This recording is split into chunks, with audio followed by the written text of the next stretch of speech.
నమస్తే, welcome to our channel TGTV వార్తా కథనాలపై విశ్లేషణ కార్యక్రమం మార్నింగ్ న్యూస్ కు స్వాగతం. నేను మీ జర్నలిస్ట్ సత్య.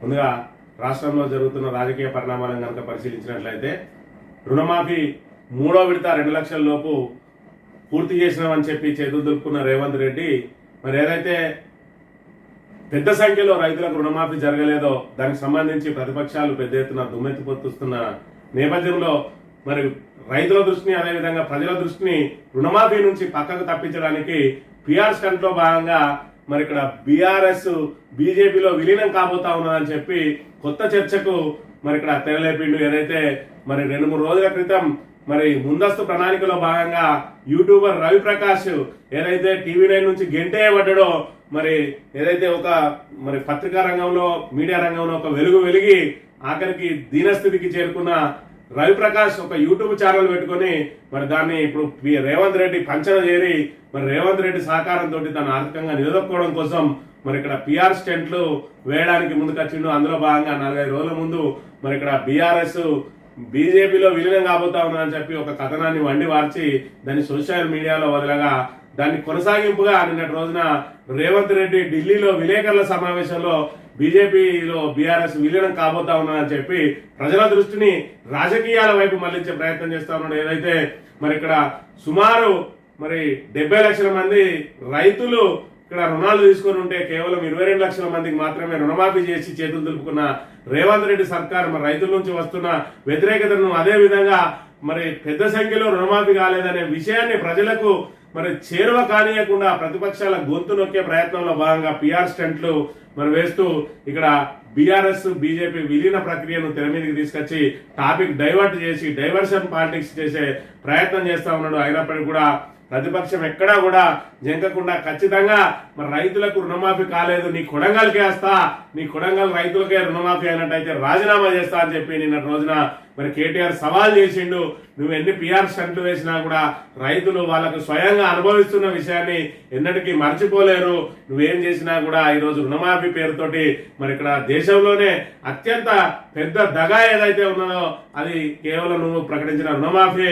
మరి రైతులకు ఇవ్వాల్సిన రైతు భరోసా నిధులను రుణమాఫీకి మళ్లించి మరి ఏదో తూతు మంత్రంగా నలుగురికి ఇచ్చి చేతులు దులుపుకున్నాం అని చెప్పి వాళ్ళు పెద్ద ఎత్తున మరి దీన్ని ప్రజల్లోకి తీసుకెళ్లడానికి సిద్ధమైన. అదేవిధంగా రైతులందరూ కూడా మరి 3 విడతలుగా మరి రుణమాఫీ చేసినప్పటికీ తమ పేరు లిస్టులో లేదని చెప్పి ఆందోళన వ్యక్తం చేస్తా ఉన్నారు. మరి ఇప్పటికిప్పుడు ఏం చేయకపోయినా వాళ్ళు ఖచ్చితంగా మరి ఎన్నికల సమయంలో వాళ్ళు ఓటు రూపంలో చూపించక తప్పది అని చెప్పి వాళ్ళు హెచ్చరిస్తున్న పరిస్థితిని కూడా మరోవైపు గమనించవచ్చు. మరోవైపు హైదరాబాద్ లో ఫ్లెక్సీలు వెలిసినాయి, రాజీనామా చేయి హరీష్ రావు అంటూ మరి ఇంకా సిగ్గుమాలిన పని చేసి ఇంకా రాజీనామా ఏ విధంగా కొడతా ఉన్నాం అని చెప్పి హరీష్ రావు అభిమానులు కూడా ధీటుగా సమాధానం ఇస్తున్న వ్యవహారాన్ని కూడా మనం ఇక్కడ గమనించవచ్చు. కేసీఆర్ మరి 1 లక్ష లోపు రుణాలు చేస్తే 36 లక్షల మందికి రుణమాఫీ జరిగితే నువ్వు 2 లక్షల లోపు చేస్తే 22 లక్షల మందికి రుణమాఫీ జరిగిందంటే నువ్వు ఏ మేర రుణమాఫీ చేసినావు?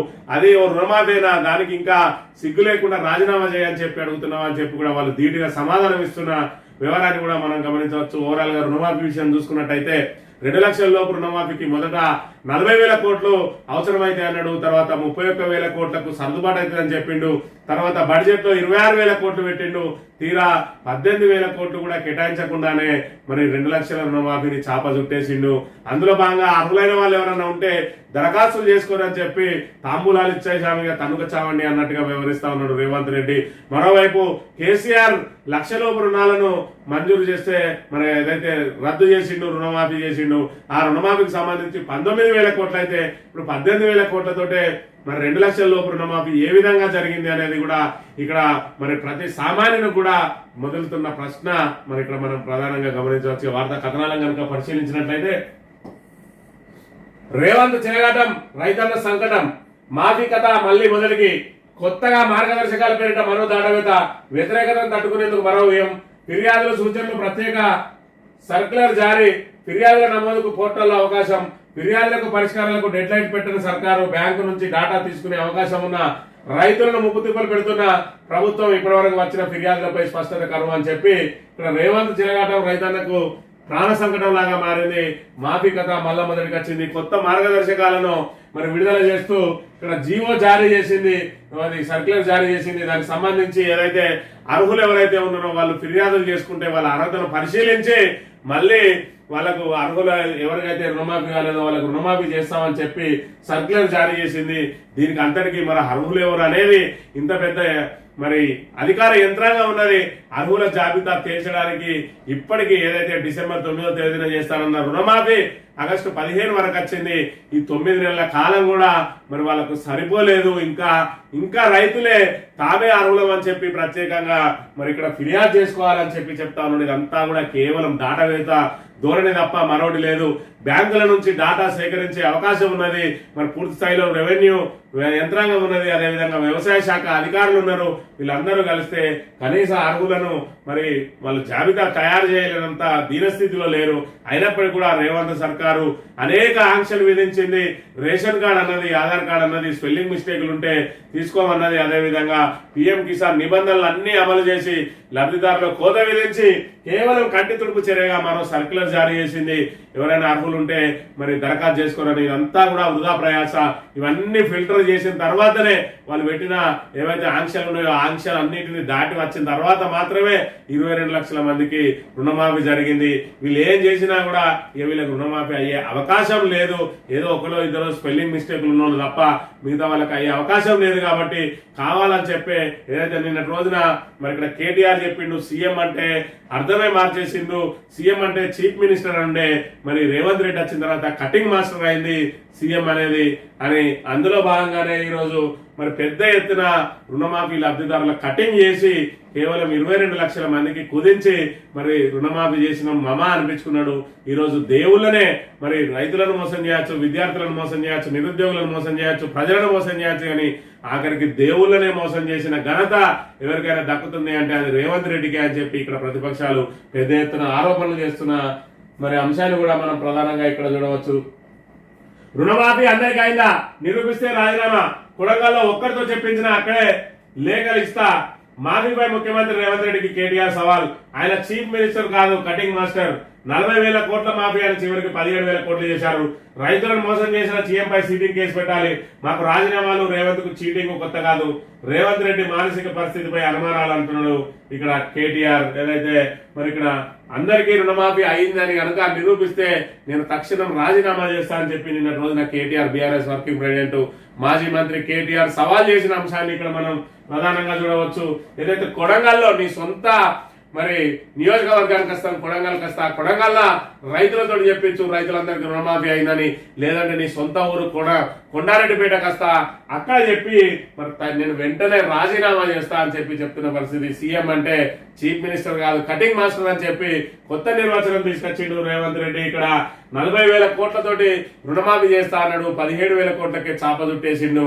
మరి మేము 19,000 కోట్లకు ₹1,00,000 లోపు రుణాలు మాఫీ చేస్తే మరి ఆ రోజు 36 లక్షల మంది లక్షలోపు రుణమాఫీ లబ్ధిదారులు ఉంటే ఈరోజు 2 లక్షల లోపు 22 లక్షల మంది ఏ విధంగా అయిండు. మరి దీనికి సమాధానం చెప్పాలి అని చెప్పి ఇక్కడ ఆయన మనం నిలదీస్తున్న పరిస్థితిని కూడా మనం ఇక్కడ ప్రధానంగా గమనించవచ్చు.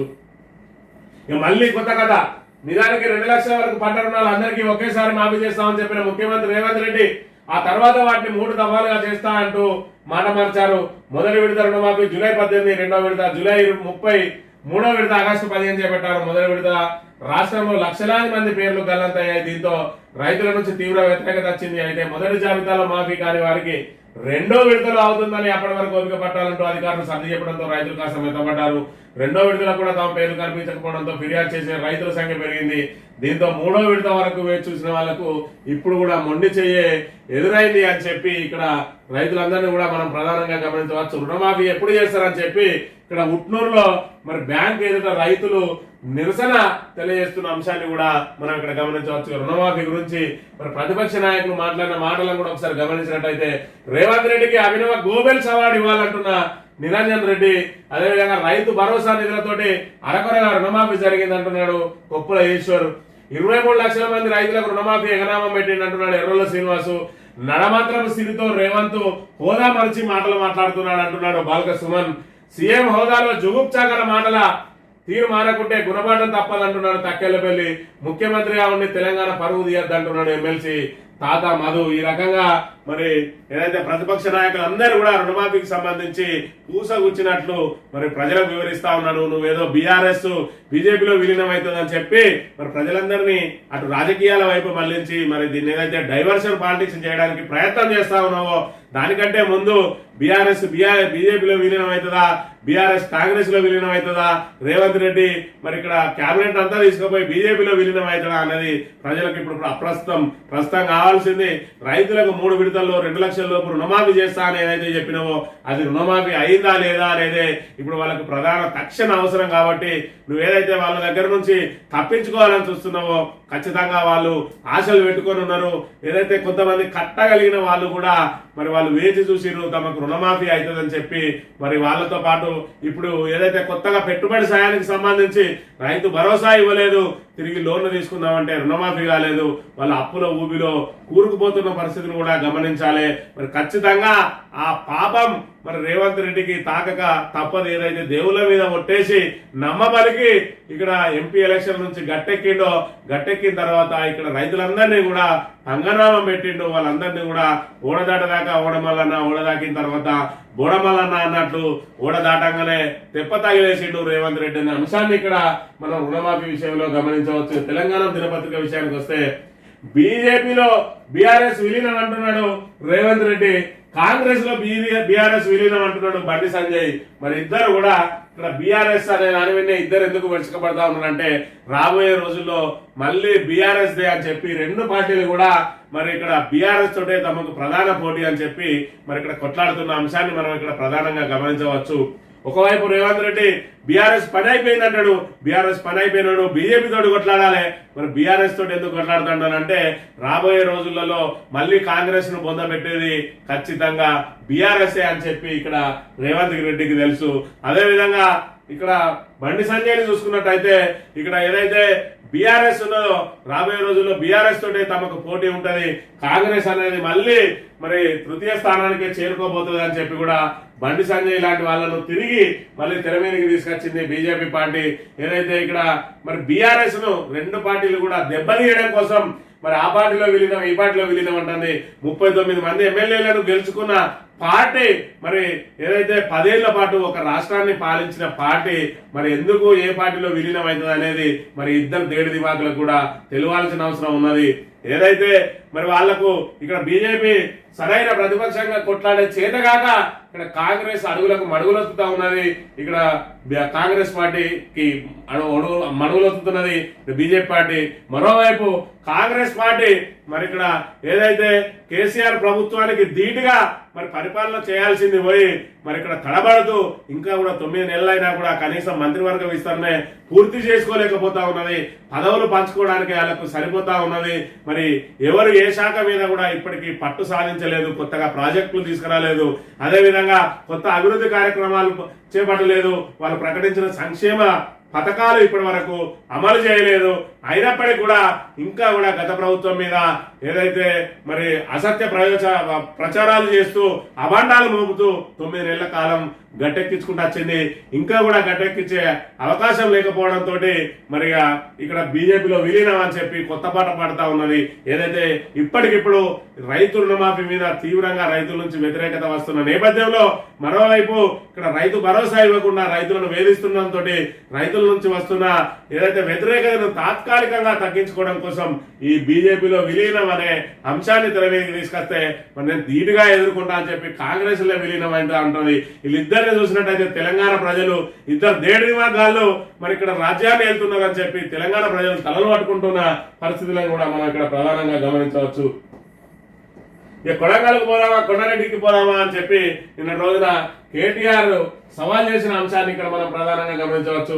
రేవంత్ ఆరోగ్యం మంచిగానే ఉన్నదా, లాగులో తొండలు ఇస్తా అన్నాడు, పేగులు మెడలేసుకుంటా అన్నాడు, సచివాలయం కింద నిధులున్నాయి అన్నాడు, లంక బిన్నలు లేవు కాలికొండలే అన్నాడు, దిల్సుఖ్ నగర్ లో విమానాలు దొరుకుతున్నాయి అన్నాడు, బాక్రా నగర్ ప్రాజెక్టు తెలంగాణలోనే ఉంటదంటాడు, it is the nuclear chain reaction అంటాడు, గ్రూప్ అభ్యర్థులను సన్నాసులు ముదురు బెండకాలంటాడు, వాళ్ళ వెనకాల కోచింగ్ సెంటర్లు ఉన్నాయంటాడు, గౌడనలను చెట్లెక్కించి కళ్ళులో నీళ్ళని కలుపుతారని అంటాడు, ప్రైవేట్ టీచర్లు ఇంటర్ డిగ్రీ ఫెయిల్ అయిన వాళ్ళు అంటాడు, ముఖ్యమంత్రిలో పెరిగిపోతున్న ఫ్రస్ట్రేషన్, ఏం మాట్లాడుతున్నారో తెలియని అర్థం కాని సిచ్యువేషన్.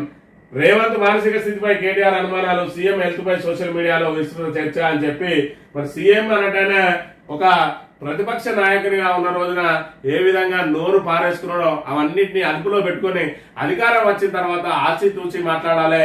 మరి ఏదైతే సీఎం హోదాకు, సీఎం సీటుకున్న గౌరవాన్ని పెంచే విధంగా మాట్లాడాలి. మరి ఖచ్చితంగా గౌరవప్రదంగా అందరికి విలువ ఇచ్చి మాట్లాడాలి. కానీ రేవంత్ రెడ్డిని చూసుకున్నట్లయితే మరి ఇక్కడ వీధిలో తిరిగే మరి చిల్లర వాళ్ళు ఏ విధంగా అయితే మాట్లాడతారో అంతకంటే అధ్వానంగా మాట్లాడుతున్న అంశాన్ని మనం గత 8 నెలల నుంచి చూస్తా ఉన్నాం. మరి ఈయన ఏదైతే ఒక ప్రోగ్రామ్ లో పాల్గొన్న ఆ కార్యక్రమంలోనే మాజీ ఉపరాష్ట్రపతి వెంకయ్య నాయుడు కూడా మరి అక్కడ చెప్పిండు, ఏదైతే రాజకీయ నాయకులు భాష మార్చుకోవాలి, వాళ్ళ భాష చూస్తే రాజకీయాల మీద జుగుప్చగలుగుతాను అని చెప్పి మరి ఆయన సమక్షంలోనే చెప్పినప్పటికీ కూడా ఆయన తీరులో మార్పు రాలేదు. ఇప్పటికి కూడా ప్రతిపక్షాలు వేసే ప్రశ్నలను మరి సమాధానాలు చెప్పలేక మరి ఏదైతే ఖచ్చితంగా మరి ఆ భాషను, వికృతమైన భాషను వినియోగించి ఎదురుదాడి చేయడం ద్వారా మాత్రమే అక్కడి నుంచి తప్పించుకునే ప్రయత్నం చేస్తా ఉన్నాడు తప్ప ప్రతిపక్షాలకు సమాధానాలతో ధీటుగా సమాధానాలు ఇచ్చి వాళ్ళ నోళ్లు మూయించే పరిస్థితి ఇప్పటి వరకు రేవంత్ రెడ్డికి లేదు, ఆయన ప్రభుత్వానికి కూడా లేదనే విషయాన్ని మనం ఇక్కడ ప్రధానంగా గమనించవచ్చుగా. ఫినాయిల్తో రేవంత్ రెడ్డి నోరు క్లీన్, వినూత్నంగా బీఆర్ఎస్ నిరసన అని చెప్పి ఏదైతే బూతులు మాట్లాడుతూ నోటికొచ్చిన విధంగా ప్రేలాపనలు ప్రేలుతున్న మరి రేవంత్ రెడ్డికి ఫినాయిల్ తోటి నోరు గడుగుతూ మరి బీఆర్ఎస్ శ్రేణులు, బీఆర్ఎస్ నేతలు ఇక్కడ మరి వినూత్నంగా నిరసన తెలిపిన అంశాన్ని కూడా మనం ఇక్కడ గమనించవచ్చు. ఇక బడాయి పుచ్చి రేవంత్ తీరు 7 దొడ్లు 3 ఎట్లా ఉంది, రైతు బంధు ఎగ్గొట్టి మాఫీ చేశారని రైతులే అంటున్నారు. ముఖ్యమంత్రిపై నిరంజన్ రెడ్డి ఫైర్ అని చెప్పి మరి రేవంత్ రెడ్డి బడాయిలు తప్ప ఆయన చేసే కార్యక్రమాలు ఏమీ లేవు. 7 దొడ్లు 3 ఎడ్లలాగా ఉన్నది. మరి ఈయన ఉన్న 3 ఎడ్లకు 7 దొడ్లు పెట్టుకొని తిరుగుతా ఉన్నాడు. మరి ఈయన చేసింది కోరంతా, చెప్పుకునేది కొండంతా. ఈయన చెప్పిన దానికి చేసిన దానికి పొంతనే లేదు. ఒకవైపు రైతు భరోసాకు సంబంధించిన నిధులను తీసుకుపోయి మళ్లించి రైతు రుణమాఫీ చేసిండు 11,500 కోట్లు. ఈ రోజు రైతు భరోసా ద్వారా రైతులకు ఇవ్వాల్సి ఉంటే అదనంగా మరో 6,000 కోట్లను జోడించి రుణమాఫీ చేసినామని చెప్పి చేతులు దులుపుకుంటా ఉన్నాడు. రైతుల చేతులు వాళ్ళ నెత్తి మీదనే పెట్టి చేతులు దులుపుకొని బడాయికి పోతా ఉన్నాడు తప్ప ఇప్పటి వరకు ఆయన చేసింది ఏమీ లేదు. నిజంగా మరి ఆయనకు చిత్తశుద్ధి కనుక ఉంటే మరి 70 లక్షల మంది రైతుల్లో అర్హులను ఎంపిక చేసి మరి ఆయన చెప్పిన విధంగా 40,000 కోట్లన్న కనీసం ఇవ్వాల్సింది ఉండే. మరి కేవలం 17,000 కోట్లతోటి చాప చుట్టేసిండు కేసీఆర్. 19,000 కోట్లతోటి లక్షలోపు రుణమాఫీ చేస్తే మీరు 18,000 కోట్లతోటి మరి 2 లక్షల లోపు రుణమాఫీ ఏ విధంగా చేయగలిగారు? అప్పుడు 36 లక్షల మంది లబ్ధిదారులు ఉంటే మీ దగ్గర 22 లక్షల మంది ఏ విధంగా ఉన్నారు? స్లాబ్ పెరిగితే సంఖ్య పెరగాలి, కానీ స్లాబ్ పెరిగితే సంఖ్య రకంగా తగ్గిందనే అంశాన్ని వాళ్ళు ప్రశ్నిస్తే మరి ఇక్కడ ప్రభుత్వం దగ్గర సమాధానాలు లేవు. ఆ సమాధానాలు లేకనే ఈ విలీనం ప్రక్రియను తెర మీదకి తీసుకొచ్చిండ్రు. ఎందుకంటే తక్షణం రుణమాఫీ నుంచి ప్రజలను తప్పుదో పట్టియాలి, పక్కదారి పట్టియాలి, డైవర్షన్ చేయాలి. చర్చ అంతా కూడా రుణమాఫీ మీకెళ్ళి తీసుకొచ్చి బీజేపీలో విలీనం అవుతుందట బీఆర్ఎస్ అని చెప్పి తన తాబేదార్ పత్రికలతోటి ఈనాడు, ఆంధ్రజ్యోతి లాంటి తాబేదార్ పత్రికలు, అదేవిధంగా మరి ఛానల్స్ ఏబిఎన్, అదేవిధంగా ఈటీవీ లాంటి ఛానల్స్, అదేవిధంగా కొన్ని యూట్యూబ్ ఛానల్లో మరి కొంతమందికి డబ్బులు ఇచ్చి ఇలాంటి ప్రచారాలు చేపిస్తూ ఖచ్చితంగా రైతుల నుంచి డైవర్షన్ పాలిటిక్స్ చేయడానికి ప్రయత్నిస్తా ఉన్నాడు. కానీ రైతులు మరి ఆత్మాభిమానం కావాలి, వాళ్ళ ఆత్మాభిమానం మీద దెబ్బ కొట్టిన నిన్ను ఖచ్చితంగా ఎన్నటికి కూడా మర్చిపోరు. ఈ విషయాన్ని ఇంకా 5 సంవత్సరాలైనా గుర్తుపెట్టుకొని నీకు ఓటు రూపంలో చూపించక తప్పది. మరి రేవంత్ రెడ్డి నువ్వు ఖచ్చితంగా గుర్తుపెట్టుకోవాల్సిన అంశం. సాక్షి దినపత్రిక విషయానికి వస్తే రుణం తీరలే. గత ప్రభుత్వంలో 1,00,000 మాఫీకి 36,68,000 మంది రైతులు, ఇప్పుడు 2 లక్షల మాఫీకి 22,37,000 మంది. గతంలో కంటే సంఖ్య పెరగాల్సింది పోయి 14,31,000 మంది తగ్గడం ఏంటి? అనుమానాలు వ్యక్తం చేస్తున్న రైతులు, సంఘాల నేతలు, వ్యవసాయ నిపుణులు. 3వ విడత జాబితాలను తమ పేర్లు లేవంటూ అనేక చోట్ల రైతుల ఆందోళన. ఎందుకు రుణమాఫీ కాలేదో తెలియదంటున్న వ్యవసాయ శాఖ అధికారులు. కొర్రీలతో రాష్ట్రంలో లక్షలాది మందికి అందని రుణమాఫీ. ఎస్ఎల్బిసి లెక్కల ప్రకారం పంట రుణాలు 49,500 కోట్లు. కేబినెట్ లో లెక్క తేల్చిన సొమ్ము 31,000 కోట్లు. బడ్జెట్ లో కేటాయించింది 26,000 కోట్లు. చివరికి 3 విడతల్లో కలిపి చేసిన రుణమాఫీ 17,933 కోట్లు. ఎన్నికల నుంచి 15 ఆగస్టు దాకా తగ్గిపోతూనే ఉన్న రుణాల లెక్కలు అని చెప్పి ఇక్కడ సాక్షి మరి ప్రధానంగా వాళ్ళు ఏమేం చెప్పిండ్రు, ఎంత ఉన్నాయి, ఎక్కడి నుంచి ఎక్కడికి వచ్చింది, మరి ఎన్నికల ముందు నుంచి 15 ఆగస్టు దాకా ఏమేం జరిగిందనే దానికి ప్రధానంగా ఇక్కడ ప్రచురించింది. గత ప్రభుత్వంలో 1,00,000 రుణమాఫీకి 36,60,000 మంది రైతులకు లబ్ధి జరిగితే ఇప్పుడు జరిగే 2 లక్షల రుణమాఫీలో మరి కేవలం 22,37,000 అంటే 14,31,000 మంది తగ్గడం ఏంది? స్లాబ్ పెరిగితే సంఖ్య పెరగాలి, లబ్ధిదారుల సంఖ్య, కానీ స్లాబ్ పెరిగింది సంఖ్య తగ్గింది అంటే మరి ఏ రకంగా కొర్రీలు పెట్టుకుంటా వచ్చిర్రు అనేది ఇక్కడ కొర్రీలతో రాష్ట్రంలో లక్షలాది మందికి అందరి రుణమాఫీ అనేదానికి ఇక్కడ ప్రధాన సాక్ష్యంగా మనం గమనించవచ్చు. ఎస్ఎల్బిసి లెక్కల ప్రకారం 49,500 కోట్లుంటే మరి కేబినెట్ లెక్క తేల్చింది 31,000 కోట్లు అని చెప్పి బడ్జెట్ లో కేటాయించింది 26,000 కోట్లని మరి ఇక్కడ చివరికి చేసింది 17,933 కోట్లు. ఎక్కడ 40,000 కోట్ల నుంచి ప్రారంభించిండ్రు, 18,000 కోట్ల తీసుకొచ్చిండ్రు అంటే 22,000 కోట్లు మరి మింగేసిందా, మరి కొర్రీలతోటి లేపేసిండ్రు అనే అంశాన్ని ఇక్కడ ప్రధానంగా గమనించాలి. ఈ గవర్నర్ గా కేసీఆర్, కేంద్ర మంత్రిగా కేటీఆర్, మరి ఇక్కడ బీఆర్ఎస్ పార్టీకి అధికార ప్రతినిధి ఇట్లా ఉన్నాడా రేవంత్ రెడ్డి అనే అంశాన్ని ఇక్కడ చెప్పాలి. రేవంత్ రెడ్డి చెప్పదలుచుకుంటే కాంగ్రెస్ పార్టీకి సంబంధించిన అంశాన్ని చెప్పాలి. నిన్ను రేపు ముఖ్యమంత్రిగా ఉంచుతారా పీక్తారా? ఈ రోజు పిసిసి అధ్యక్షునిగా వీకేస్తా ఉన్నారు, రేపు ముఖ్యమంత్రిగా మరి ఎన్ని రోజులు నీ పదవి ఉంటుంది అనేది చూసుకోవాల్సింది పోయి గవర్నర్ గా కేసీఆర్, కేంద్ర మంత్రిగా కేటీఆర్ గా ఈ మగోడు తెలంగాణకు వచ్చిండిగా 10 కాలాల పాటు రేవంత్ రెడ్డిని ఎదుర్కొనే మరి పరిస్థితే ఎవరికి లేదన్నట్టుగా మాట్లాడుతాడు. నీ సీటే తుమ్మితే ఊడిపోయే ముక్కు, నువ్వు 4 రోజులు ఉంటావో 10 రోజులు ఉంటావో తెలియని పరిస్థితి, రేపో ఎల్లుండో నీ సీటుకే ఎసరు పెట్టడానికి నలుగురు 4 కాలు పట్టుకొని దిగుతారు. ముందుగానే కాంగ్రెస్ లో నీ పరిస్థితి ఏంది, నీ పదవి ఎన్ని కాలాలు ఉంటుంది అనేది పెట్టుకోవాలి. మరి నువ్వు ఇంకా సూట్ కేసులు పంపినంత కాలమే నీ పదవి అక్కడ పదిలంగా ఉంటుంది తప్ప నువ్వు సూట్ కేసులు పంపుడు బంద్ చేసిన మరుక్షణం నీ పదవి ఊడిపోతుంది అనే విషయాన్ని గుర్తెరిగి మాట్లాడాలి. బీఆర్ఎస్ కు అధికార ప్రతినిధి లాగానో లేకపోతే గతంలో బీఆర్ఎస్ లో పనిచేసినావు కదా, అక్కడ ఏదో గేటు కాడ తొంగి చూసినట్టుగా మాట్లాడే మాటలు మరి రేవంత్ రెడ్డి బంద్ చేసుకోవాలని చెప్పి కూడా తెలంగాణ ప్రజలందరూ కోరుతున్న అంశాన్ని మనం ఇక్కడ ప్రధానంగా గమనించాలి. కోల్కతాలో ఏదైతే వైద్య విద్యార్థిని మీద హత్య జరిగిందో దానికి సంబంధించి ఇక్కడ దేశవ్యాప్తంగా కూడా వైద్యులందరూ మరి ఇక్కడ నిరసన తెలియజేస్తున్న అంశాన్ని మనం ఇక్కడ ప్రధానంగా గమనించవచ్చు. 24 గంటలు ఓపీ వైద్య సేవలు బంద్. కోల్కతా ఘటనపై ప్రభుత్వ ప్రైవేట్ ఆసుపత్రుల్లో సేవల బంద్కు ఐఎంఏ పిలుపు. సహచరులే కీచకుల వైద్యురాలపై ఘాతుకంలో కొందరు డాక్టర్ల ప్రమేయం, అనుమానం వ్యక్తం చేసిన బాధితురాల తల్లిదండ్రులు అని చెప్పి మరి ఇక్కడ కోల్కతా వైద్య విద్యార్థిని ఏదైతే మరి ఆమె హత్య ఉన్నదో అదంతా కూడా కోల్కతా అంటే పశ్చిమ బెంగాల్ రాష్ట్రాన్నే కాదు దేశాన్ని కూడా కుదుపు వేసింది. దానికి సంబంధించి మన రాష్ట్రానికి కూడా చేరుకున్న నిమ్స్ లో కూడా నిన్నటి రోజున మరి ఏదైతే ఓపీ సేవలను బంద్ చేసిన పరిస్థితి, ఈ రోజు ప్రైవేటు ఆసుపత్రుల్లో కూడా ఓపీ సేవలను నిలిపివేస్తున్నట్టుగా ప్రకటించిండు. మరి దీనికి సంబంధించి సిబిఐ కూడా అప్పచెప్పిండు. మరి దీని వెనుక పెద్ద ఎత్తున డాక్టర్ల ప్రమేయం కూడా ఉంటుందని చెప్పి తల్లిదండ్రులు అనుమానం వ్యక్తం చేస్తున్న నేపథ్యంలో అక్కడ రాష్ట్ర ప్రభుత్వం మరి ఏదైతే దర్యాప్తు చేయడంలో విఫలమైంది. మరి ఇప్పటికైనా తక్షణం దర్యాప్తు చేసి మరి నిందితులను తక్షణం వాళ్ళని అరెస్ట్ చేస్తే తప్ప ఈ మంటలు ఆగేలా లేవనే విషయాన్ని ఇక్కడ ప్రధానంగా గమనించాలి. రేవంత్ పై చీటింగ్ కేసు పెట్టాలి. 100% రుణమాఫీ జరిగిందని నిరూపిస్తే రాజకీయాలను వదిలేస్తా. రుణమాఫీపై రైతుల దగ్గరే కాదు అవసరమైతే కోర్టు కూడా వెళ్తాం. రేవంత్ మానసిక సంతులనం దెబ్బతిన్నది, ఆసుపత్రిలో చూపించాలి. మహిళలపై మాట్లాడిన మాటలకు క్షమాపణ చెప్తున్నా అని చెప్పి ఇక్కడ మన నిన్న రోజున కేటీఆర్ మాట్లాడిన మాటలను అయితే గమనించినట్టయితే రేవంత్ మీద చీటింగ్ కేసు పెట్టాలని చెప్పి రుణమాఫీ అంటూ రైతులను మోసం చేసిన ముఖ్యమంత్రి రేవంత్ రెడ్డిపై చీటింగ్ కేసు నమోదు చేయాలి. కొడంగల్లో మీడియా సమక్షంలో 100% రుణమాఫీ జరిగినట్టుగా రేవంత్ నిరూపిస్తే రాజకీయాలను వదిలేస్తా అని చెప్పి ఇక్కడ రేవంత్ రెడ్డి మీద సవాల్ చేసిండు కేటీఆర్. మరి విషయాన్ని కూడా గమనించాలి. అదేవిధంగా కేటీఆర్ నిన్నటి రోజున మరి మహిళలు మరి ఏదైతే బస్సులలో రికార్డింగ్ డ్యాన్సులు చేస్తారా అని చెప్పి ఏదైతే మరి నోరు జారిండో దానికి సంబంధించి మహిళల నుంచి వచ్చిన వ్యతిరేకతను దృష్టిలో పెట్టుకొని తాను తక్షణం క్షమాపణ చెప్పినా అని చెప్పి మరి అదే మా బీఆర్ఎస్ పక్షాన మా నాయకుల చిత్తశుద్ధి, అదే మహిళల పట్ల మీరు కించపరిచే విధంగా మాట్లాడితే కనీసం విచారం కూడా వ్యక్తం చేయని పరిస్థితి అని కూడా నిన్న రోజున ఆయన చెప్పిన అంశాన్ని మనం ఇక్కడ ప్రధానంగా గమనించవచ్చు. ఆంధ్రజ్యోతి విషయానికి వస్తే ఇక తాబేదార్ పత్రిక ఇక్కడ ఏదైతే రైతుల బాధలు దీనికి పట్టాయి, రైతుల ఇబ్బందులు ఇలా పట్టాయి, నిరుద్యోగుల ఇబ్బందులు పట్టాయి, రాష్ట్ర ప్రజలకు అధోగతి పాలవుతున్నా కూడా ఇలా పట్టది. కేవలం రేవంత్ రెడ్డికి జోకుడే వీళ్ళ పని, ఆంధ్రజ్యోతి ఈనాళ్ళ పని.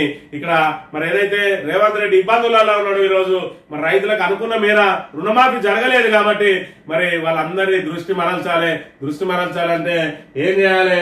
మరి ఇక్కడ ఏదో ఒక అంశాన్ని తెర మీదకి తీసుకురావాలి. అందులో భాగంగా వచ్చిందే బీజేపీలో బీఆర్ఎస్ విలీనం. ఈయన వాళ్ళు చెప్పడానికి బీఆర్ఎస్ లో బీజేపీ విలీనం అయితే అని చెప్పడానికి ఈయన కాంగ్రెస్ ప్రతినిధి. మరి పిసిసి అధ్యక్షునిగా ఉంటాడా, ఊడతాడా? మరి ఈయనను పిసిసి అధ్యక్షునిగా పీకేసిన తర్వాత రేపు ముఖ్యమంత్రిగా ఉంచుతారా, ఊడతాడా? ఒకవేళ ఈయన కనుక ముఖ్యమంత్రి పీఠం దిగిపోమన్నట్టయితే ఈయన బీజేపీలో చేరుతాడా లేదంటే బీఆర్ఎస్ లో చేరుతాడా చెప్పాల్సింది రేవంత్ రెడ్డి. అంతేగాని పక్క పార్టీల మీద మరి ఆరోపణలు చేస్తూ ఏదైతే తను చేసుకున్న తప్పులను కప్పిపుచ్చుకోవాలని చూస్తే ఇంకెంతో కాలం నడవదు రేవంత్ రెడ్డి అనే విషయాన్ని ఇక్కడ ప్రధానంగా గమనించాలి. తాబేదారు పత్రికలు ఎంత భుజాన వేసుకొని తిరిగినా కూడా ఇవి అక్కడి పత్రికలే, ఆంధ్ర పత్రికలే. మరి ఆంధ్ర విషపత్రికలు, మరి ఆంధ్ర విషపత్రికలకు విశ్వసనీయత లేదు. ఇప్పటికీ తెలంగాణలో ఈ ఆంధ్ర విషపత్రికల వార్తలను నమ్మడానికి కూడా ప్రజలు సిద్ధంగా లేరనే విషయాన్ని కూడా ప్రధానంగా గమనించాలి. రెండు రాష్ట్రాల్లో ఎన్నికల నగారా. జమ్మూ కాశ్మీర్ కు సెప్టెంబర్ 18 నుంచి 3 దశల్లో, హర్యానాకు అక్టోబర్ 1న 4న ఫలితాలు. మహారాష్ట్ర, జార్ఖండ్, ఢిల్లీకి తర్వాత వారి భాష నుంచి అనుమతి ఇవ్వలేమో అంటున్నాడు ఆదిత్య ఠాక్రే అని చెప్పి. రెండు రాష్ట్రాల్లో ఎన్నికల నగారం మొగబోతా ఉన్నది. మరి జమ్మూ కాశ్మీర్ కు సెప్టెంబర్ 18 నుంచి 3 దశల్లో ఎన్నికలు నిర్వహించబోతా ఉన్నారు. అదేవిధంగా హర్యానాకు అక్టోబర్ 1న మరి ఎన్నికలు నిర్వహించబోతా ఉన్నారు. మొత్తం కూడా ఫలితాలు 4వ తేదీన వస్తాయి. మహారాష్ట్ర, జార్ఖండ్, ఢిల్లీకి తర్వాత జరుగుతాయని చెప్తే మరి వాళ్ళ భాష అనుమతి ఇవ్వలేదు అని చెప్పి ఎన్నికల సంఘం మీద ఆదిత్య ఠాక్రే మరి ఇక్కడ వ్యాఖ్యలు చేసిన అంశాన్ని కూడా మనం ఇక్కడ ప్రధానంగా గమనించవచ్చు. జాతీయ చలనచిత్ర అవార్డులో దుమ్మురేపిన సౌత్ సినిమా ఉత్తమ చిత్రంగా మలయాళ సినిమా అట్టం. కార్తికేయ 2కు ఉత్తమ ప్రాంతీయ చిత్రం అవార్డు. కాంతార హీరో రిషబ్ శెట్టికి ఉత్తమ నటుడు పురస్కారం. జాతీయ చలనచిత్ర అవార్డులో మరి ఇక్కడ దక్షిణ ప్రాంత చలనచిత్ర పరిశ్రమలకు మరి మంచి అవార్డులు వచ్చినాయి. గతంలో చూసుకున్నట్టయితే జాతీయ అవార్డులన్నీ కూడా మరి ఉత్తరాది వాళ్ళకి వచ్చేటి, దక్షిణాది వారికి మరి అవార్డులు రావడం కాదు కదా, అవి అవార్డుల పోటీలో నిలవడం కూడా గగనంగా ఉండేది. అలాంటిది ఈ రోజు మరి దక్షిణ ప్రాంత చలనచిత్ర పరిశ్రమ దుమ్ము రేపుతూ ఇక్కడ జాతీయ స్థాయిలో అవార్డులన్నీ కూడా కైవసం చేసుకున్నదనే అంశాన్ని ఇక్కడ మనం ప్రధానంగా గమనించవచ్చు. కోదండరామ్ అలీఖాన్ ఎమ్మెల్సీగా ప్రమాణం చేయించిన మండలి చైర్మన్ గుత్తా. ఉద్యమకారుల ఆకాంక్షల మేరకు పనిచేస్తా అని చెప్పి కోదండరామ్ చెప్తా ఉన్నాడు. ఉద్యమకారుల ఆకాంక్షల మేరకు ఏ విధంగా పనిచేస్తావో మొన్నటి రోజున నిరుద్యోగుల ఉద్యమాన్ని బట్టి తెలిసింది.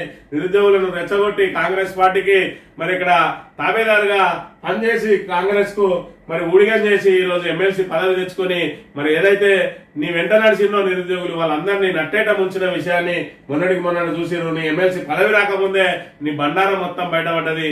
ఇంకా నువ్వు మరి వాళ్ళకి అండదండగా నిలుస్తా అంటే నమ్మడానికి వాళ్ళైతే సిద్ధంగా లేరనే అంశాన్ని ఇక్కడ మనం ప్రధానంగా గమనించవచ్చు. ఇదే చూసుకున్నట్టయితే మళ్ళీ సేమ్ ఏదైతే ఆంధ్రజ్యోతి తాబేదార్ పత్రిక ఏదైతే ప్రచురించిందో అదే ఈనాడు పత్రిక కూడా అదే ప్రచురించింది. ఈ రెండు కూడా మరి రేవంత్ రెడ్డిని ఇక్కడ ఏదైతే రేవంత్ రెడ్డి మీద వచ్చే వ్యతిరేకతను అరికట్టడం కోసం ఈ ఆంధ్ర తాబేదార్ పత్రికలు మరి ఇక్కడ డైవర్షన్ పాలిటిక్స్ లో భాగంగా పూర్తి స్థాయిలో మరి గతంలో చూసిన నిరుద్యోగుల ఉద్యమాన్ని ఏ ఒక్కరోజు కూడా చిన్న ఫోటో కూడా వేయని ఈ పత్రికలు తాబేదార్ పత్రికలు కేవలం రేవంత్ రెడ్డి అడుగులకు మడుగులొద్దుతో మరి ఇక్కడ ఏదైతే ఆంధ్ర ప్రాంతానికి చెందిన ఈ రెండింటి యాజమాన్యాలు హైదరాబాద్ లో గుత్తాధిపత్యం సాధించడానికి దానికి రేవంత్ రెడ్డిని అడ్డం పెట్టుకొని హైదరాబాద్ నేరడానికి ప్రయత్నం చేస్తా ఉన్నాయి. అందుకోసం రేవంత్ రెడ్డి నువ్వు ఎన్ని తప్పులైనా చేయి, నీ వెనుక మేము ఉంటాం, నీకు నీ అడుగులకు మడుగులొత్తుతాం అన్నట్టుగా ఏదైతే మరి రైతు వ్యతిరేక కార్యక్రమాలు జరుగుతూ ఉన్నాయో, మరి రుణమాఫీ విషయంలో రైతులందరూ తిరగబడతా ఉన్నారో దాన్ని అందరినీ కూడా డైవర్ట్ చేయడానికి మరి ఈ అంశాన్ని తెర మీదకి తీసుకొచ్చి ఈ రోజు భాజపాలో బారాసా విలీనం అని చెప్పి తాటికాయంత అక్షరాలతో పెట్టిను. ఇప్పటికైనా గమనించాలి, ఈ రెండు ఆడపిల్ల అన్నట్టు ఈ రెండు ఆడపత్రికలు అవి ఆడిపత్రికలే తప్ప ఈడి పత్రికలు కాదన్న విషయాన్ని కూడా మనం గమనించాలి. ఈ రెండు ఎప్పటికి కూడా ఆంధ్ర ప్రయోజనాల కోసమే పాటుపడతాయి తప్ప తెలంగాణ ప్రయోజనాల కోసం, తెలంగాణ ప్రజల మరి సమస్యల పరిష్కారం కోసం కృషి చేయాలి. తెలంగాణ కష్టపడికి వీళ్ళ స్వప్రయోజనాలే ముఖ్యం, తెలంగాణలో ఉన్న వీళ్ళ ఆస్తుల మరి కాపాడుకోవడం కోసం లేదంటే మరిన్ని ఆస్తులు సంపాదించుకోవడం కోసమే ప్రయత్నం చేస్తాయి. అందులో భాగంగా వీళ్ళు ప్రభుత్వానికి తాబేదారుగా పనిచేస్తారు తప్ప ప్రజా సమస్యల పట్ల స్పందించాలనే అంశాన్ని కూడా మనం ప్రధానంగా గమనించాలి. విద్యుత్ బిల్లులో యూపీఐ చెల్లింపులకు తొలగిన అడ్డంకులు. విద్యుత్ బిల్లును గతంలో మాదిరి మొబైల్ ద్వారా యూపీఐ చెల్లింపులు చేయవచ్చు. తెలుగు రాష్ట్రాల్లో విద్యుత్ బిల్లుల చెల్లింపులు సరళీకృతం చేసేందుకు తెలంగాణలోని TGSPDCL, TGNPDCL, Andhra Pradesh AP CPDCL భారత బిల్ పేమెంట్ సిస్టమ్ లో చేరాయి. డిస్కమ్లు బీబీపీఎస్ లోకి రావడంతో ఇకపై బ్యాంకులు, ఫిన్టెక్లు, యాప్లు, వెబ్సైట్లతో పాటు బీబీపీఎస్ ఆధారిత ప్లాట్ఫామ్ల ద్వారా బిల్లులను సురక్షితంగా చెల్లించవచ్చని ఎన్పిసిఐకి చెందిన Bharat bill payment limited CEO Nupur Chaturvedi శుక్రవారం ఒక ప్రకటన తెలిపారని చెప్పి, గతంలో ఏదైతే మరి ఇక్కడ ఫోన్ పే, గూగుల్ పే, అదేవిధంగా పేటిఎం ద్వారా మరి కరెంటు బిల్లులు చెల్లింపు చేసేదో జూలై 1 నుంచి ఆపేసిండ్రు. తిరిగి వాటిని మళ్ళీ వాటి ద్వారా చెల్లించుకోవడానికి ఇక్కడ అనుమతి ఇచ్చిండ్రు అనేది దీని ప్రధాన అంశం. ఈ ఎల్ఆర్ఎస్ దరఖాస్తుల సవరణకు అవకాశం. 70% దరఖాస్తులో పూర్తి వివరాలు లేనట్టు గుర్తింపు. పురపాలక, నగరపాలక సంస్థలు, కలెక్టరేట్లలో హెల్ప్ డెస్క్లు 4.28 లక్షల దరఖాస్తుల పరిశీలన పూర్తి. 60,213 ఆమోదం అని చెప్పి ఎల్ఆర్ఎస్ దరఖాస్తులు. మరి ఇప్పుడు తక్షణం ప్రభుత్వానికి కావాల్సింది ఆదాయం. ఎందుకంటే మరి ఇక్కడ ఆల్రెడీ మరి ఉన్న డబ్బులను రుణమాఫీ కోసం వారిను ఇప్పటికే 50,000 కోట్ల రూపాయల అప్పు తీసుకొచ్చిండ్రు. ఇంకా అప్పుల కోసం ప్రయత్నం చేస్తూనే ఉన్నారు. ఈ అప్పుల కోసం ఇవన్నీ దాటుకుంటూ ప్రపంచ బ్యాంకు వరకు కూడా వెళ్ళిండ్రు. మరి ప్రపంచ బ్యాంకు ద్వారా కూడా అప్పులు తీసుకురావడానికి ప్రయత్నం చేస్తున్న నేపథ్యంలో ఆదాయం పెంచుకునే కార్యక్రమంలో భాగంగా ప్రధానంగా మరి ఇక్కడ రిజిస్ట్రేషన్లకు సంబంధించి, అదేవిధంగా ఎక్సైజ్ సంబంధించి ఆదాయం పొందడానికి మరి నానా రకాలుగా ప్రయత్నాలు చేస్తా ఉన్నారు. అందులో భాగంగా ఎల్ఆర్ఎస్ ప్రక్రియ తెర మీదకి తీసుకొచ్చారు కాంగ్రెస్. మరి ప్రతిపక్షంలో ఉండగా నో ఎల్ఆర్ఎస్, నో బీఆర్ఎస్ అన్నారు. ఈ రోజు మళ్ళీ వచ్చిండ్రు. మళ్ళీ ఎల్ఆర్ఎస్ కు వాళ్ళే ఫీజులు మరి వసూలు చేసే ప్రయత్నం చేస్తా ఉన్నారు. మరి అంతా కూడా ప్రజలందరూ గమనిస్తా ఉన్నారు. ప్రతిపక్షంలో ఏ విధంగా వ్యవహరించారు, అధికార పక్షంలో ఏ విధంగా వ్యవహరించిండు. మరి ఏ విధంగా అయితే నో ఎల్ఆర్ఎస్, నో బీఆర్ఎస్ అన్నారు, ఈ రోజు నో ఎల్ఆర్ఎస్, నో కాంగ్రెస్ అని. ఈ రోజు మీరు ఎల్ఆర్ఎస్ వసూలు చేస్తే రేపు వాళ్ళు నో కాంగ్రెస్ అని, మరి రేపు జిహెచ్ఎంసీలనే వాళ్ళు మొదటి దెబ్బ రుచి చూపించే అవకాశం ఉంటుందనే విషయాన్ని కూడా ఇక్కడ ప్రధానంగా గమనించాలి. 8 జిల్లాల్లో జడివాన. కరీంనగర్ జిల్లా చిగురుమామిలో అత్యధికంగా 17.1 సెంటీమీటర్లు. నేడు 7 జిల్లాలకు భారీ వర్ష సూచన. 20 వరకు రాష్ట్ర వ్యాప్తంగా కురుస్తాయన్న వాతావరణ శాఖ అని చెప్పి మరి నిన్నటి రోజున 8 జిల్లాల్లో మరి వర్షం పెద్ద ఎత్తున జరిగింది. కరీంనగర్ జిల్లా చిగురుమామిలో 17 సెంటీమీటర్ల వర్షపాతం నమోదైంది. మరి 20 తారీఖు వరకు కూడా వర్షాలు మరి పెద్ద ఎత్తున ఉండే అవకాశం ఉన్నదని చెప్పి కూడా ప్రధానంగా వార్తలు ప్రచురించింది. కొడంగల్లోనే తేల్చుకుందాం సిద్ధమా. 100% మంది రైతులకు రుణమాఫీ జరిగిందని నిరూపిస్తే నేను రాజకీయాలను వదిలేస్తా. రుణమాఫీ మరి పెద్ద ఎత్తున ఏదైతే దేవుళ్ళ మీద ఒట్టేసి రుణమాఫీ చేసిన అని చెప్పిన రేవంత్ రెడ్డి మరి ఆ రుణమాఫీ అంశాన్ని తెర మీదకి రాకుండా ఏ విధంగా ప్రయత్నం చేస్తా ఉన్నాడు. మరి ఇప్పటికే సర్క్యులర్ జారీ చేసారు. ఆ సర్క్యులర్ ద్వారా మరి ఎంత మందికి లబ్ధి చేకూరబోతా ఉన్నది. మరి అనేక మంది అర్హులకు ఈ రోజు రుణమాఫీ కాలేదు. ఆ రుణమాఫీ వాళ్ళను మరి జాబితాలు తీసుకొని అర్హులను ఎంపిక చేయడానికి మరి ఇక్కడ వ్యవసాయ సిబ్బంది ఉన్నారు, అదేవిధంగా రెవెన్యూ సిబ్బంది ఉన్నారు. వాళ్ళందరినీ వినియోగించుకొని ఇప్పటికే అర్హుల లిస్టును తయారు చేయించింది మరి ప్రభుత్వం. బ్యాంకర్ల ద్వారా లిస్టులు తీసుకొని మళ్ళీ ఇప్పుడు అర్హులు మీరు దరఖాస్తు చేసుకోరని చెప్తా ఉన్నారు. మరి రైతులను ఒకవైపు పంటలను వదిలిపెట్టి ఇప్పుడు దరఖాస్తులు చేసుకుంటూ ఆఫీసుల చుట్టూ తిరిగి మరి ప్రదక్షిణ చేసుకుంటూ ఎన్ని రోజులు తిరగాలనే అంశాన్ని ఇక్కడ గమనించాలి. ప్రజలారా ఒకటి గమనించండి, రుణమాఫీ విషయంలో అనేక ఆంక్షలు విధించి మరి ఏదైతే ప్రభుత్వానికి తెలుసు అక్కడ 70 లక్షల మంది మరి ఇక్కడ రుణాలు తీసుకున్నారు. అయినప్పటికీ కూడా వాళ్ళందరినీ కుదించి మరి 32 లక్షల మందికి రుణమాఫీ చేస్తామని చెప్పి వాళ్ళే ప్రకటించారు. ఆ 32 లక్షల మందిలో ఇప్పుడు 22 లక్షల మందికి అయినాయి. అంటే వాళ్ళ లెక్కల ప్రకారమే 10 లక్షల మందికి రుణమాఫీ జరగడం లేదు. గతంలో కేసీఆర్ హయాంలో 36 లక్షల మందికి మరి లక్షలోపు రుణాలకు జరిగితే ఇక్కడ 2 లక్షల లోపు 22 లక్షల మందికి ఏ విధంగా లబ్ధి జరిగింది. ఇదంతా కూడా రేవంత్ రెడ్డి ఆంక్షలు విధించి ఏదో రుణమాఫీ అయిందా అంటే అయిందని చెప్పి చేతులు దులుపుకోవడానికి చేసిన కార్యక్రమం తప్ప ఇందులో ఎలాంటి మరి చిత్తశుద్ధి లేదు. రైతులకు రుణమాఫీ చేయాలనే ఆలోచన లేదు.